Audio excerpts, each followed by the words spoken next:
사범대에 다닐 때만 해도 북한 학생들을 가르칠 거라는 생각은 안 했었어요. 사실 하늘꿈학교에 오기 전에는 북한에 대한 조금 관심이 사실 없었어요. 잘 몰랐고 그 교회에서 북한을 위해서 기도하다 보니 북한에서 계속 빚진 마음이 드는 거예요. 제가 조금만 위쪽에서 뭐 태어났으면 그들이 겪고 있던 일들이 곧 저한테 일어나는 일이었을 거고. 하나님이 이런 말씀을 주셨어요, 저에게.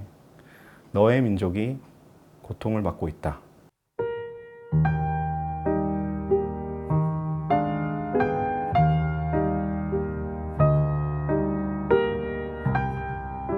입사 첫날이 제일 인상적이었던 것은 학생들이 없는 날 처음에 학교에 왔는데 선생님들이 학생들에 대해서 너무 깊이 알고 있다는 생각과 선생님들의 관심이 온통 학생들에게 집중되어 있다라는 생각이 들면서 나도 저런 선생님이 될 수 있을까 이 생각만 많이 했던 것 같습니다.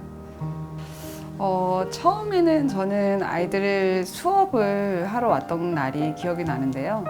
그때 아이들이 너무너무 순수하고 그 눈빛이 별빛 같았어요. 월요일마다 저희 학교 체포를 드리는데 북한과 한국이 통일이 됐을 때 하나님을 예배하는 그 모습이 조금 하늘꿈 체포실에서 이미 일어나고 있지 않나. 그래서 하나님께서 지금 이곳에서 작은 통일을 이루고 계셨구나.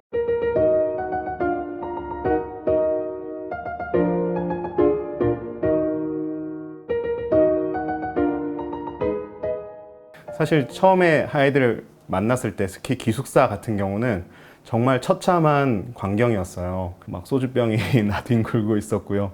정비되지 않은. 그래서 6개월 정도는 가장 열심히 했던 게 뭔가를 한다, 뭐 아이들한테 복음을 전한다 이런 게 아니라 사실 청소를 제일 열심히 했었습니다. 학교에 온 한 여학생이 주로 이제 수업 시간에 교실에 있지 않고 자꾸 이렇게 다른 데로 돌아다니는 아이가 있었어요. 그래서 학교 근처를 제가 이제 아이 잃어버린 엄마처럼 막 찾는 거예요. 걔 이름을 부르면서. 제 생각에는 한국이 아직 이제 나의 나라, 나의 사람들, 나의 뭐 가족이 있는 곳이 아니고 아직 마음에 뿌리를 내리지 못한 곳이기 때문에 조금 더 힘들어했던 것 같아요. 저 같은 경우는 학창 시절에 학업에만 집중하면 됐었는데 아이들은 가정적인 상실의 아픔, 여러 가지로 신경 쓸 다른 환경적인 요소들이 많기 때문에 학업에 온전히 매진할 수 없고 부모가 북한에 있거나 이제 부모의 생사를 알 수 없는 친구들도 있었기 때문에 사실 그들의 슬픔과 아픔을 제가 이해한다는 것 자체가 불가능했습니다. 부모님도 없고 가족도 아무도 없는 이제 남학생이 이제 저희 반에 있었어요. 근데 아이가 이제 너무나 많이 외로워하고 이제 한국에 와서 적응하는 부분이 많이 어려웠었는데 좋은 선생님이 되려고 제가 할 수 있는 노력은 참 많이 기울였던 것 같아요. 근데 사실 아이가 이제 점점 더 학교 생활에도 잘 적응을 못하고 학교에도 잘 오지 못하고 이런 상황에서 반복이 돼서 이제 정말 이제 저도 힘들고 아이도 너무 힘든 상황에서 상담을 했던 기억이 나요. 선생님 딴에는 정말 너를 도우려고 애쓰는데 더 어떻게 해주면 좋겠니? 그렇게 이제 얘기를 했을 때 아이가 너무 서럽게 우는 거예요.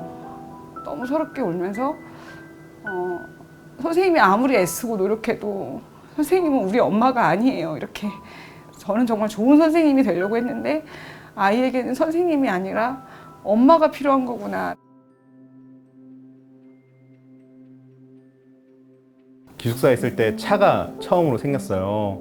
이제 차가 생기면서 제가 가장 많이 했던 게 학생들 데리고 주말마다 같이 시간을 보내는 거였어요. 정말 한 번 이야기를 시작하면 끝나지 않고 밤 늦게까지 이어질 때도 있는 것 같아요. 그래서 왜 이렇게 아이들이 나에게 길게 이야기를 할까 생각을 했었는데 그 이유는 어디까지나 선생님의 마음을 확인하고 또 확인하고 재차 확인하고 싶은 마음인 것 같습니다.